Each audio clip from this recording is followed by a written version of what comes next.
चाहिए। प्रीति मैं तुम्हारा पति हूँ, मेरा सामाजिक हक बनता है तुम्हारे ऊपर।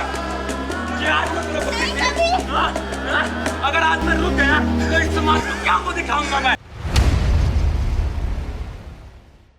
नमस्ते, मैं वात्सल्य और आप देख रहे हैं स्वागत। इस वक्त लखनऊ के गोमती नगर में मौजूद हूँ, यहाँ के शीरोज हैंग आउट कैफे में। बड़ा ही प्यारा नाम है, शी प्लस हीरोज शीरोज। तो जितना प्यारा नाम है उतना ही प्यारा आज का इवेंट हो रहा है यहाँ पे। कुटुंब का पैगाम, जी हाँ, वी फाउंडेशन है, एक एनजीओ है, बेसिकली लखनऊ के वकीलों की फाउंडेशन है। लेकिन जब ये यंगस्टर्स थे, जब स्टूडेंट्स हुआ करते थे, उस वक्त इनके मन में बात आई कि कुछ करते हैं समाज के लिए। और फिर वो धारा बहते बहते निकलते निकलते यहाँ तक पहुंची है कि ये वी फाउंडेशन बना और कुटुंब का पैगाम लेकर आए हैं लोग। क्या है कुटुंब का पैगाम? बेसिकली वी फाउंडेशन नुक्कड़ नाटक की एक श्रृंखला लेकर आती है। नुक्कड़ नाटक क्या होता है? नुक्कड़ से ही समझ में आता है, गलियों में होने वाले ऐसे नाटक जो सोशल मैसेजेस के साथ भरे होते हैं। लखनऊ के विभिन्न कॉलेजेस से, शिक्षण संस्थानों से अलग अलग लोग आए हुए हैं, अलग अलग टीमें आई हुई हैं, बच्चे आए हुए हैं जो परिवार के मैसेज को अपने अपने तरीके से दिखाएंगे। कोई सोशल मीडिया की बात कर रहा है, कोई न्यूक्लियर फैमिलीज की बात कर रहा है, और कैसे इन सब के बीच व्यक्ति, भावनाएं, संबंध, इन पर क्या असर पड़ता है, वो मैसेज दिया जा रहा है। तो खूब बातें करेंगे, बच्चों से मिलेंगे, इनको जानेंगे, समझेंगे। वीडियो के अंत तक बने रहिए और चैनल को सब्सक्राइब करना ना भूलें। कुटुंब का पैगाम इवेंट में इस वक्त टीम काव्योम हमारे साथ मौजूद है। तो सबसे पहली बात तो आपका ये नाम बड़ा अद्भुत है, काव्योम, काव्यस्थ आकाशः, राइट? तो और टी शर्ट की कलर बहुत खूबसूरत है, आप सब भी बहुत खूबसूरत है। परफॉर्मेंस हो गई आप सबकी। कृषिका, कैसा रहा एक्सपीरियंस? मजा आया? मुझे तो बहुत अच्छा लगा। मतलब मैं ऑलरेडी एक नुक्कड़ कर चुकी हूँ, पर वो एक विलेज में था। यहाँ पे आके थोड़ा वैसा जो माहौल होता है एक वो मिल रहा है, तो काफी अच्छा लग रहा है। Sheroes cafe, right? लखनऊ के गोमती नगर में शीरोज हैंगआउट कैफे में आप लोगों को परफॉर्म करने का मौका मिला। ठीक सामने थोड़े से दूरी पे जजेस बैठे हुए थे, तो डर लग रहा होगा, नर्वसनेस हो रही होगी। ऑफ कोर्स परफॉर्मेंस से पहले किसको नर्वसनेस नहीं होती है। मतलब कोई अगर बड़ा कलाकार भी होगा तो उसे भी नर्वसनेस होगी। तो हम लोग तो अभी बस सीख ही रहे हैं। सही बात है, ज्ञान की बात दी है इन्होंने, बताई है हमको, है ना? Thank you for this information. सृजल, बताइए, पहली बार आपने परफॉर्म करा, नर्वसनेस बहुत हो रही होगी? हाँ, थोड़ी सी थी। अभी नर्वसनेस कम हुई है? अभी भी कुछ थोड़ा थोड़ा हाथ कांप रहा है? नहीं, अभी कैमरा देखकर तो नहीं कांप रहा? थोड़ा ठीक है, बताओ आज का एक्सपीरियंस क्या रहा तुम्हारा? अच्छा था। पहली बार लखनऊ में परफॉर्म करा नुक्कड़, तो अच्छा था काफी। यहाँ पे थोड़ा जजेस भी थे तो थोड़ा सा नर्वसनेस हो रही थी, डर भी लग रहा था कुछ गलत ना हो जाए। तो पहली बार लखनऊ में करा या पहली बार ही नुक्कड़ करा? ये नुक्कड़ किया है, स्कूल में किया है। पहली बार लखनऊ में नुक्कड़ करा है। आप कहाँ से हो? मैं सुल्तानपुर से हूँ। सुल्तानपुर से हो, राइट। आपका नाम? अमोल पांडे। अमोल, आपने पहले नुक्कड़ किया हुआ है? नहीं, मैंने मतलब मैं ड्रामा टीम से हूँ, तो मैंने प्ले किया है, बट नुक्कड़ पहली बार किया है। हाँ, मतलब सब कुछ ना कुछ करके ही आ रहे हो, सबका इंटरेस्ट है इन चीजों में, राइट? तो अमोल, आपका ये नुक्कड़ नाटक पहली बार था, तो क्योंकि नुक्कड़ नाटक में एनर्जी बहुत चाहिए होती है ना, चिल्लाना बहुत होता है, जोर से अपनी आवाज ज्यादातर लोगों तक पहुंचानी होती है। नुक्कड़ का मतलब ये होता है कि हम स्ट्रीट पे परफॉर्म कर रहे हैं और अधिक से अधिक लोगों तक हम अपनी बात पहुंचा सके, राइट? तो आपका क्या रोल था आज? मेरा रोल था स्नैपचैट लाइक अ बापचैट, जो कि मतलब जो मतलब जैसे यूज करते हैं सब लोग उसमें टाइम पास, या फिर मतलब स्नैपचैट से कोई ऐसी सीखने वाली चीज तो हमें नहीं मतलब लगता है कि कुछ सीखने वाला होगा, बस उसमें सच्चाई छुपा देता है, वो फिल्टर्स लगाते हैं लोग।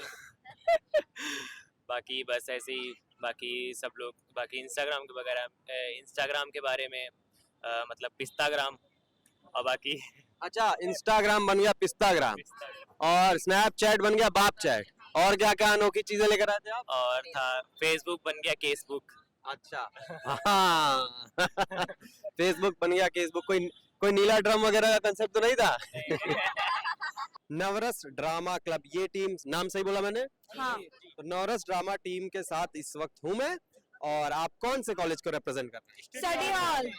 स्टडी हॉल, जोश बहुत ज्यादा है स्टडी हॉल टीम के पास। तो टॉपिक क्या था?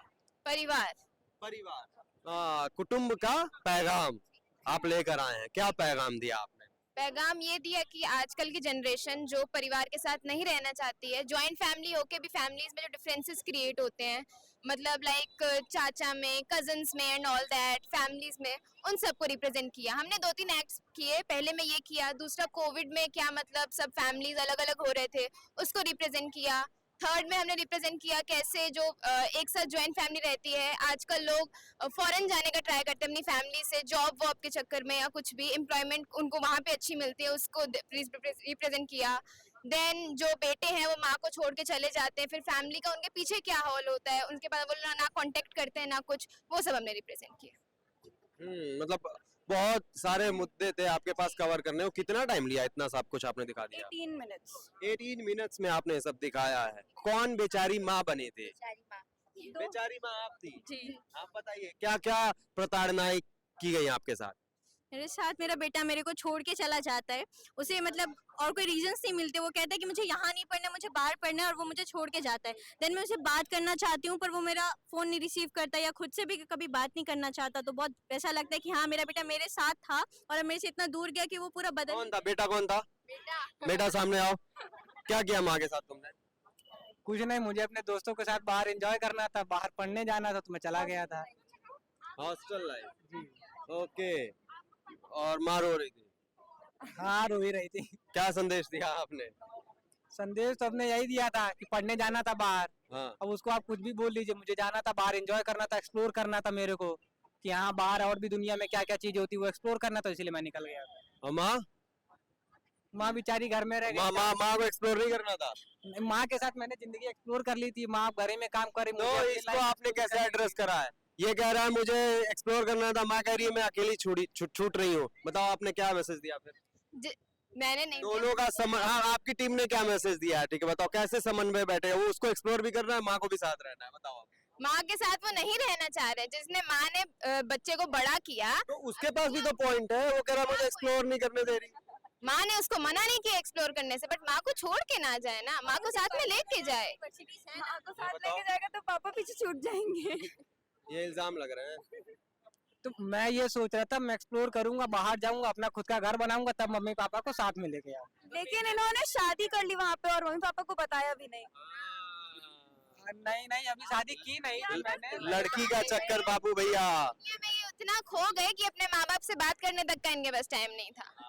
तो बेसिकली आपने ये कुटुंब का मैसेज दिया है कि इस समय जो है अकेलापन, एंजाइटी, डिप्रेशन, इन समस्याओं से हम जूझ रहे हैं। जनरेशन गैप, हाँ, जनरेशन गैप की समस्याएं आ रही हैं, उसको आपने एड्रेस करा है। ये सभी प्रॉब्लम जो है न्यूक्लियर फैमिलीज हो रहे हैं। जब हम लोग साथ में संयुक्त परिवार में रहते थे तब हमारे दादा दादी होते थे जिससे हम बात करते थे, अपनी बातें शेयर कर पाते थे, जिसके कारण हमें तनाव या एंजाइटी नहीं होता था।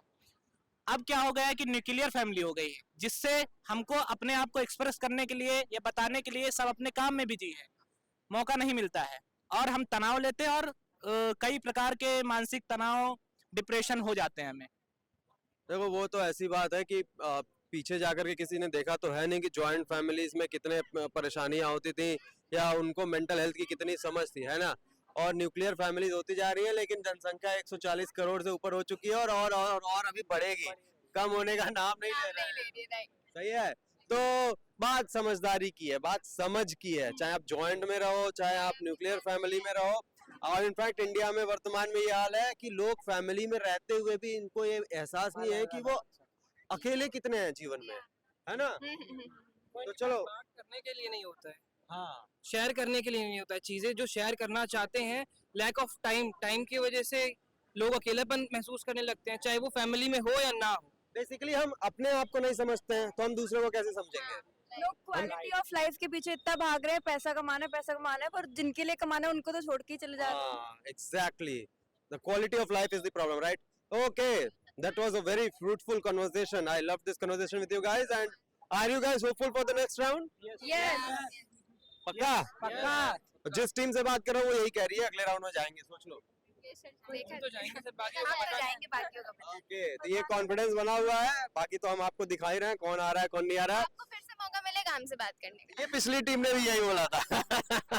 फाइनल परफॉर्मिंग टीम वो है अदम्य। अदम्य। अदम्य टीम बाबा साहब भीमराव अंबेडकर विश्वविद्यालय से। क्या टॉपिक था? वैसे तो ओवरऑल जो कंटेक्स्ट था वो था कुटुंब का। कुटुंब में आपने क्या दर्शाया, आपकी थीम क्या थी? देखिए, हमारा जो संदेश था कुटुंब का वो था कि कैसे हमें समाज से एक बहुत बड़ी रूढ़ी, जो कि लोग मानते हैं कि शादी में औरत, शादी होने के बाद जो औरत है वो आदमी का एक हक बन जाती है, एक पोजेशन बन जाती है। तो उस पे हम लोगों ने नुक्कड़ नाटक किया था जिसका नाम था हक है मेरा, और वो एक सैटारिकल नोट था, और टॉपिक था हमारा मैरिटल रेप। मैरिटल रेप बहुत बड़ा विषय है। मैरिटल रेप को आपने दर्शाया है। हक है मेरा, हक है मेरा से आप मैरिटल रेप को कैसे कनेक्ट करते हैं? देखिए, हम लोग कहते हैं नहीं है कि सोसाइटी कहती है कि अरे हक है मेरा, मैं कर रहा हूँ, क्या गलत है? वो हमारा जो पति है, हमारा जो समाज है, वो कहता है क्या गलत है? और सबसे बड़ी आपको मैं विरोधाभास बताऊं, हास्यास्पद भी है कि हमारे कोड्स भी कोई यार्ड से ड्रॉ नहीं कर पाए कि क्या मैरिटल रेप है और क्या नहीं है। और इसीलिए सटायर है पूरे समाज पर कि हक है मेरा, कर रहे हैं। तो ये राइट राइट राइट। मेरे टीम की सदस्य विभा मौजूद है। हाँ, क्या कह रही थी तुम? हाँ, पति है तो हक है मेरा, शादी हुई है तो मैं कुछ भी कर सकता हूँ। और वो फिजिकल इंटीमेसी है, ना कब कहना है, और फिर वो एक थोड़ा एक पतली लाइन होती है ना कि मतलब लोग जो है वो पति जो है वो सेंसिटिविटी को समझ नहीं पाता है। वो ये बोलता है कि कोई बात नहीं, आज मेरा मूड है तो मैं कुछ भी करूंगा। वो ना होता है तो जैसे कि उसने बोला हमारा जो लीड कैरेक्टर था, तो मुझे बार बार मना क्यों कर रही हो? लीड कैरेक्टर कहाँ है? मैं टोकूंगा आपको, आई एम सॉरी। हाँ भाई बताओ, क्या क्या बोला आपने, क्या क्या किया आपने अपनी पत्नी के साथ गलत व्यवहार? पहले तो मेरा इंटेंशन सही था, लेकिन मेरे जो दो दोस्त आए उन्होंने मुझे दिखाया कि समाज तुमसे क्या चाहता है ना। अगर तुम अपनी पत्नी के साथ साथ में नहीं सो रहे हो तो ये तुम्हारे लिए गलत है ना, उसके साथ तुम फिजिकल नहीं हो रहे हो तो ये तुम्हारे लिए गलत है, तुम ये करो। उन्होंने बताया कि तुमने अपनी सुहागरात में क्या किया। तो बात फिर मर्दानगी पे आ गई। सुहागरात पे क्या किया? तुमने बोला कि क्या बोला? मैंने तो मना किया कि नहीं भाई, ये थक गई थी। क्या होता है। हाँ ठीक है, फिर बात मर्दानगी पे आ गई। आप बनी थी पत्नी, राइट? हाँ जी। नाम बताओ। पलक। पलक। हाँ तो पलक, हक है मेरा, इसको आप कैसे कॉन्ट्राडिक्ट करती हो? लोग मतलब इन जनरल भी वुमेन को अब लोग इतना ऐसा पोर्ट्रे करते हैं कि वो प्रॉपर्टी हो जाती है, जैसा कि मतलब काफी जगह बताया शादी के बाद खास तौर पे। शादी के बाद इवन इन पब्लिक। बट अगर हम अपने टॉपिक पे रहें तो हाँ, शादी के बाद अगर वो छोड़ के आई, आप वो नहीं नोटिस कर रहे हो, लेकिन आप ये देख रहे हो कि मेरा हक है क्योंकि मैं basically mail is the dominant character in a relationship. ऐसा लोग फील करते हैं, बट ये नहीं है, क्योंकि शादी इज लाइक आप कंप्लीट कर रहे हो एक दूसरे को, आप डोमिनेट करने के लिए नहीं रिलेशनशिप। बहुत अच्छी बात की, शादी इज लाइक आप कंप्लीट कर रहे हो एक दूसरे को, there is no domination, there is no submission. Animesh ने कुछ कानूनी बातें उसमें छेड़ी थी, वो क्या थी? दरअसल हमने बात किया कि किस प्रकार से अभी तक हमारे यहाँ कोई ऐसा विशेष कानून नहीं है मैरिटल रेप पर फिर भी भारतीय न्याय संहिता 63 बताती है कि अगर वैवाहिक बलात्कार किस प्रकार से हो सकता है। अगर कोई भी विवाहित महिला 18 वर्ष या उससे कम आयु की है और वह गर्भवती हो जाती है तो वह वैवाहिक बलात्कार यानी मैरिटल रेप की श्रेणी में आता है। अच्छा, यानी सबसे पहली बात तो 18 वर्ष से कम उम्र में शादी होती है तो वो तो वैसे भी वैध नहीं है, लेकिन अगर वो प्रेग्नेंट हो जाती है तो वो वैवाहिक बलात्कार की श्रेणी में आता है। और जैसा तुमने बताया कि कानून कुछ खास है नहीं, तो ये हम देखते हैं कि ये भी केवल 18 वर्ष से कम उम्र की लड़कियों को प्रोटेक्शन मिला हुआ है। हालांकि कितनी ही शादियां 18 वर्ष से कम उम्र में होती है, लेकिन भारत में होती हैं, कुछ कुछ ही होती हैं लेकिन होती हैं। यानी कुल मिला के मैरिटल रेप पे सेंसिटाइज होने की जरूरत है जनता को। जनता इस पे जागेगी तो नेताओं में दम होगा कि इस पे बात करें। जुडिशरी बच रही है, जुडिशरी जो पिलर है भारत में कॉन्स्टिट्यूशन का, वो बच रही है इस पे बोलने से, तो हम समझ सकते हैं ये कितना संवेदनशील मुद्दा है। और मुझे बहुत अच्छा लगा, सबसे यूनिक थीम आपका ही था कि आप कुटुंब को लेकर आए और कुटुंब में आपने मैरिटल रेप को दिखाया है। कुछ सदस्य जो थे टीम के परफॉर्म करते करते भावुक हो रहे थे, मैंने देख रहा था, जिसमें से आप थी अदिति। बताइए आज का परफॉर्मेंस आपके लिए कितना सेंसिटिव था, क्या महत्वपूर्ण था? जो मैं इमोशंस बयां कर रही थी, जो हमारी मेन कैरेक्टर है पलक, उसके आत्मा का रोल कर रही थी, जो फेस करती है अंदर ही जो दर्द उनके अंदर होता है, जो कि सोसाइटी मतलब देखती नहीं है एक तरीके से, उसको औरत को बहुत ज़्यादा मतलब इग्नोर कर देती है। तो उसके अंदर के जो दर्द है, चीखना, चिल्लाना, इरिटेशन, सब चीज़ को बयां करना, वो हमारा काम था, जो कि आई होप लोगों को समझ में आया। हाँ, आपका कहने का मतलब ये है कि जो भावुकता वाला मोमेंट होता है वो आप पोर्ट्रे कर रही थी और आपके साथ अन्य लोग भी थे। ठीक है, तो ये नुक्कड़ नाटक की श्रृंखला यहाँ पे समाप्त हुई है। अब इन टीमों में से कुछ टीमें सेलेक्ट होंगी, कुछ टीमें घर जाएंगी। Nevertheless we all have learn परिवार, और परिवार का क्या मतलब होता है, अलग अलग कॉलेजेस ने अलग अलग तरीके से उसको पेश किया, जिसमें अदम्य की टीम मैरिटल रेप को लेकर आई है। बहुत शानदार बात है ये। थैंक यू सो मच अदम्य। हाँ, एक बात हम अभी रुकेंगे, एक पॉइंट और है अनिमेश के पास।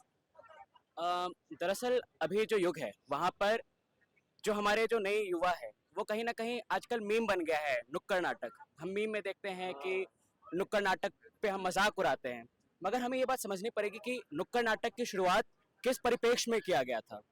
ये आज बहुत बड़ा दिन है कि आज हम यहाँ पर केवल नुक्कड़ नाटक नहीं कर रहे हैं बल्कि सरदार हाशमी जी को एक ट्रिब्यूट दे रहे हैं। और आज वो वक्त है जहाँ पर हम युवा को वापस से खड़ा होना पड़ेगा और समाज में जो भी परेशानियां हैं, कई सारी टीम आए और सभी ने बहुत अच्छे अच्छे विषय पे अपना जो मत है उसको रखा।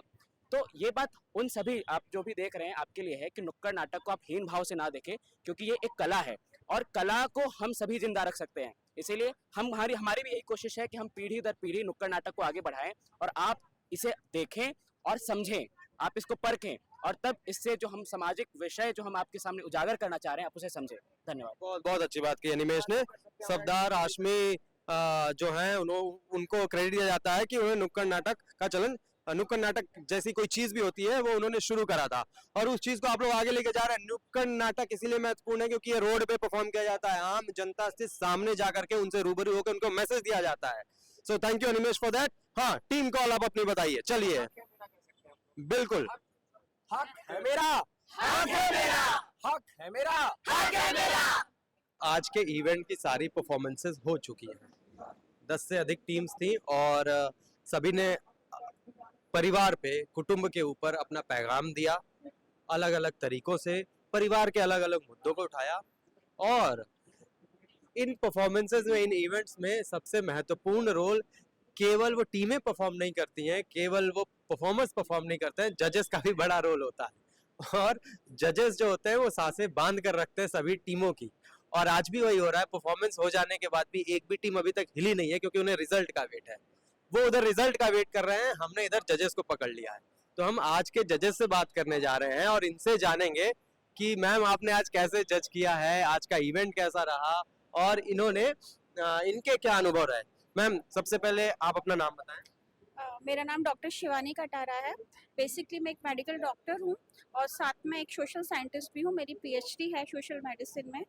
और जहाँ तक आप एक्सपीरियंस की बात कर रहे हैं, तो जहाँ यूथ होती है वहाँ की एनर्जी तो हमेशा हाई रहती है। तो एक्सपीरियंस वाज आउटस्टैंडिंग।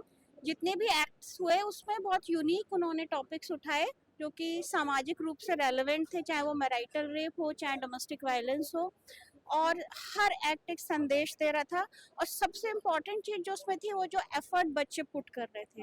वो लाइफ की एक ऐसी स्टेज पे है कि वो कॉलेज गोइंग है, आगे उनको करियर बनाना है, तो वो इन नुक्कड़ नाटक के माध्यम से खुद तो सीख ही रहे हैं और समाज को भी सिखा रहे हैं और एक एम्पावर्ड मैसेज दे रहे हैं। एग्जैक्टली, सही कहा आपने कि ये वो बच्चे हैं जो यंगस्टर्स हैं और कॉलेज गोइंग हैं, ये यहाँ से सीख रहे हैं, तो ये अब हमारी सोसाइटी का निर्माण करेंगे। बहुत सही बात कही है मैम। मैम, आप प्लीज अपना इंट्रोडक्शन दें और आप बताएं कि इस इवेंट को आप किस तरीके से देखती हैं और एज अ जज आपका नजरिया क्या था।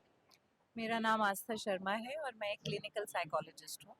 15 वर्ष के आसपास मेरा अनुभव है इस फील्ड में और मुझे लगता है कि आज जो ये प्रयास किया गया बहुत उत्तम प्रयास था, क्योंकि इन टॉपिक्स पे बात होना आजकल के सामाजिक परिवेश में खास करके बहुत ज़रूरी हो गया है। क्योंकि जो हमारा सामाजिक ढांचा है वो एक तरीके से बिखर रहा है और जिसकी धुरी परिवार ही होती है, कुटुंब ही होता है। तो जो आज का मेन टॉपिक था वो कुटुंब और उसकी भूमिका के ऊपर था, उसके इर्द गिर्द घूम रहा था। बच्चों ने बहुत अच्छा प्रयास किया और एक मनोवैज्ञानिक होने के नाते मुझे लगता है कि कुछ चीज़ों पे हमारा ध्यान ज़्यादा जाता है, जिसमें कि बच्चे जिस भी टॉपिक को चूज़ करते हैं उसको किस तरीके से प्रस्तुत कर रहे हैं, उस मेन कैरेक्टर्स जो इन्वॉल्व हैं उनकी मनोदशाओं को कैसे समझ रहे हैं, कैसे उसको अभिव्यक्त कर रहे हैं। कोई भी व्यक्ति जो किसी भी प्रताड़ना से पीड़ित होता है तो उसकी भावनाओं को समझना और इनैक्ट करना ये बहुत मुश्किल काम है, और ये तभी हो सकता है जब हम उससे पूरी तरीके से रिलेट कर पाते हैं। तो मुझे लगता है कि वो बहुत अच्छे से बच्चों ने किया, और ये संदेश खुद को भी देना और समाज को देना बहुत ज़रूरी हो जाता है कि हमारी सोच जो प्राथमिक प्राइमरी सोच होती है, आइडेंटिटी होती है, वो परिवार से ही मिलती है। तो परिवार की कितनी अहम भूमिका है एक व्यक्ति के व्यक्तित्व का निर्माण करने में, उसकी सोच, उसके आगे के रिश्ते कैसे होंगे, सब चीज़ों में। तो उस पे ध्यान दिया गया है। बिल्कुल सही कहा आपने। परिवार जो होता है वो बिल्डिंग ब्लॉक होता है एक तरीके से। अच्छा, ये चीज़ केवल पैगाम में ही हो सकती है कि जजेस जो हैं हमारे वो मेडिकल बैकग्राउंड से हैं, कुछ वहाँ पे सीनियर एक्टर्स भी मौजूद हैं जो बच्चों के साथ हैं, जो ऑर्गेनाइजर्स हैं, ऑर्गेनाइजर्स की टीम जो है वो वकालत के प्रोफेशन से आती हैं, और जो परफॉर्मर्स हैं वो मोस्टली स्टूडेंट्स हैं, और स्टूडेंट्स भी पूरे लखनऊ के अलग अलग कॉलेजेस के स्टूडेंट्स हैं। कोई MBBS परस्यू कर रहा है, कोई लॉ परस्यू कर रहा है, कोई MBA कर रहा है, अलग अलग बैकग्राउंड के बच्चे हैं। तो ये जो वी फाउंडेशन है जो ये इवेंट ऑर्गेनाइज करा रही है, और ये जो समन्वय है, इसका मिक्सअप आप कैसे देखती हैं? नहीं, समन्वय तो बहुत अच्छा है और होना चाहिए, क्योंकि कोई भी नॉलेज एक जगह लॉपसाइडेड नहीं होनी चाहिए। अगर मैं डॉक्टर हूँ तो मैं डॉक्टर्स के बीच में रहूँ, नहीं, जो हमारी मेडिकल नॉलेज है, जो हमारा एक्सपीरियंस है, हम उसको सिंप्लीफाइड वर्ड्स में समाज तक ले जाएं, और जो समाज के इश्यूज हैं उसको हम ही समझेंगे, तभी एक, अगर मैं कहूँ तो पेशेंट डॉक्टर रिलेशनशिप उससे मजबूत होगी। मैं भी उससे बहुत कुछ सीख रही हूँ। इस तरीके के जो ये जो कार्यक्रम हुए हैं, इससे क्या होता है, ये मल्टीपल डोमेन्स का एक संगम हो गया, ठीक है। तो that is very enriching to the society and to the individual. Exactly. और सिर्फ इतना नहीं है कि ये आज का एक इवेंट है, मतलब पहले तो इस इवेंट की घोषणा हुई, लखनऊ के अलग अलग कॉलेजेस में बच्चे इकट्ठा हुए, उन्होंने टॉपिक सेलेक्ट किया, देखा अच्छा इस पे परफॉर्म करना है, मुद्दे उन्होंने उठाए जो समाज को ग्रस रहे हैं, और अब ये जो आज जो एलिमिनेटर राउंड था, जो टीमें सेलेक्ट होंगी, ये अब अलग अलग स्कूलों में परफॉर्म करेंगी, है ना। तो अब स्कूल में जाएंगी, वहां बच्चे को ये एनरीच करेंगी, राइट। तो क्या हम आपको आगे आने वाले इवेंट्स में भी देखने वाले हैं? जैसी भूमिका हमें दी जाएगी हम उसमें पूरा सहयोग करेंगे, और मुझे लगता है ये हमारे लिए भी बहुत अच्छी अपॉर्चुनिटी है कि हम इन सामाजिक मुद्दों पे अपना कुछ कंट्रीब्यूशन दे पाते हैं, क्योंकि सिर्फ मेडिकल फील्ड से होना, लॉ फील्ड से होना, ये मायने नहीं रखता। हम अल्टीमेटली तो एक समाज का हिस्सा हैं, तो जैसे भी अपना कंट्रीब्यूशन दे पाए उतना अच्छा होता है। राइट, ये बात तो आपने सही कहा। ये जो टीमें हैं, इन्होंने जो परफॉर्मेंसेस दी है, इन परफॉर्मेंसेस में कौन सा ऐसा कोई पर्टिकुलर विषय था जिसने ज्यादा टच करा हो आपको? आई थिंक एक तो डीप फेक, ये बहुत इवॉल्विंग प्रॉब्लम है, क्योंकि उसमें वो सच और झूठ का पूरी तरीके से जो दीवार थी वो खत्म कर दी है। कोई किसी को बदनाम भी कर सकता है और कोई किसी को प्रसिद्ध कर सकता है। दूसरा एक बड़ा सेंसिटिव इशू मैरिटल रेप का जो लास्ट परफॉर्मेंस में उठाया गया था, बिकॉज ये बहुत कम बोला जाता है। जहाँ पर सेक्स और इंटीमेसी की बात आती है तो वह हमारे यहाँ एक कल्चर ऑफ साइलेंस है। तो आई थिंक उस मुद्दे को उठाना एक अपने आप में बहुत एम्पावर्ड चीज है। उठाने वाले बच्चे ही हैं। मैम आप बताएं, आपको आज कौन सा टॉपिक टच करा? मुझे लगता है टॉपिक सारे ही संवेदनशील थे, सभी अच्छे थे, पर जो आजकल के टाइम्स को ध्यान में रखते हुए, कंटेम्प्रेरी इश्यूज को ध्यान में रखते हुए सबसे रेलेवेंट मुझे लगा वो ये था कि किस तरीके से जो टेक्नोलॉजी है उसने पारिवारिक जो सुख शांति है और जो एक समन्वय है उसको प्रभावित कर रखा है। ये बहुत अच्छा दर्शाया, क्योंकि आजकल यही है कि परिवार में एक छत के नीचे लोग रह तो रहे हैं, लेकिन सब जो है वो कोई अपने फोन में, कोई उसमें, और किस तरीके से ये टेक्नोलॉजी आपसी रिश्तों में जहर घोल रही है, ये बहुत इम्पोर्टेंट टॉपिक और बहुत खूबसूरती से दर्शाया गया। मुझे लगता है ये बहुत अच्छा था। टेक्नोलॉजी की हम बात करते हैं तो इंडस्ट्रियल रिवॉल्यूशन की बात आएगी, इंडस्ट्रियल रिवॉल्यूशन की बात आएगी तो पूरा जो परिवार की रूपरेखा है वो वहाँ से तय होती है। जॉइंट फैमिली से न्यूक्लियर फैमिलीज की तरफ हम बढ़ते हैं, और टेक्नोलॉजी को लेकर बात ऐसी होती है कि टेक्नोलॉजी साधन होना चाहिए, साध्य नहीं होना चाहिए। तो हम पे डिपेंड करना चाहिए, हम मास्टर्स बने, टेक्नोलॉजी को मास्टर ना बनाए। बिल्कुल सही बात। मुझे भी जो एक विषय बहुत टच करा वो था मैरिटल रेप का, और वो इन लोगों ने बहुत अच्छे तरीके से उठाया। तो बहुत बहुत धन्यवाद आप दोनों का कि आप दोनों आई, इसका भाग बनी, और मुझे भी बहुत खुशी कि मैं इसका भाग बन पाया। Thank you so much. पैगाम के अंतिम पड़ाव पर आ चुके हैं हम लोग। लगभग बहुत सारी टीमें आई, बहुत सारी टीमों से हमने बात करा, बहुत अच्छी परफॉर्मेंसेस दी उनने, जजेस से हमने बात करा। एक छोटा सा बहुत सरप्राइजिंग जो मोमेंट है, जो इवेंट है, वहाँ पे ये हो रहा है कि हमारे पास किताबें हैं। एक पैगाम में एक किताबों का स्टॉल लगा हुआ है और हम जानेंगे, देखेंगे, समझेंगे ये किसका स्टॉल है। फिलहाल this is Acharya Prashant for you, the secret of joyful relationships. तो यार कुटुंब की, परिवार की हम बात भी कर रहे थे और मेरे हाथ में जो किताब पहली आई है वो भी रिलेशनशिप्स को लेकर ही आई है। तो जिन लोगों ने स्टॉल्स लगाया हुआ, हम उनसे बात करते हैं। यहाँ सारी बुक्स मुझे आचार्य प्रशांत की ही क्यों दिख रही है?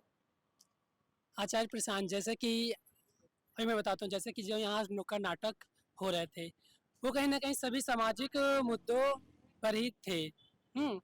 बलात्कार, इसमें काफ़ी सारे नुक्कड़ नाटक हुए हैं, और जो स्टूडेंट की लाइफ प्रॉब्लम्स होती है उस पर अगर आज कोई बात कर रहे हैं वो हैं आचार्य प्रशांत जी। कोई भी मुद्दा हो उसके धरातल की बात करते हैं आचार्य प्रशांत जी। जैसे कि आज जो समाज में है उस पर ना पाखंड, अंधविश्वास इसकी परत सी चढ़ गई है, उसी के लोग फॉलो कर रहे हैं। अध्यात्म का मतलब ही हो गया पाखंड और अंधविश्वास। एक्चुअली में अध्यात्म क्या है तो लोग जानते ही नहीं है।